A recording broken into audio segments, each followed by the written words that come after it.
আল্লাহর কাছে এত করে চাইলাম, আল্লাহ আমাকে দিল না। কিন্তু একবারও নিজেকে প্রশ্ন বলি নাই, করি নাই যে কতবার হাইয়া আলাস সালাহ বলে আল্লাহ তো আমাকে ডেকেছেন, আমি আল্লাহর ডাকে সাড়াও দিই নাই।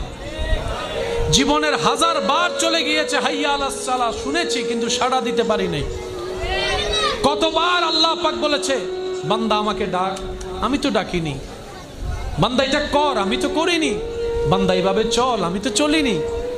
এইরকম 1000টা আদেশ অমান্য করার পরও যেই রব দয়া বন্ধ করে নেই, রিজিক বন্ধ করে নেই, রহমত বন্ধ করে নেই, তিনি আমাদের রহমানুর রহিম। সুবহানাল্লাহ। তো মুমিন বান্দারা আফসোস করে না, আপত্তি করে না, ওনারা অপেক্ষা করে রবের হুকুমের। ওই রবের হুকুম আসা পর্যন্ত অপেক্ষা করার মাঝখানে যে রাস্তা, এটার নামেই সবর, এটার নামেই ধৈর্য। বলেন না সুবহানাল্লাহ। ওনারা সবরের রাস্তা দিয়ে যায়, শুকরের মাধ্যমে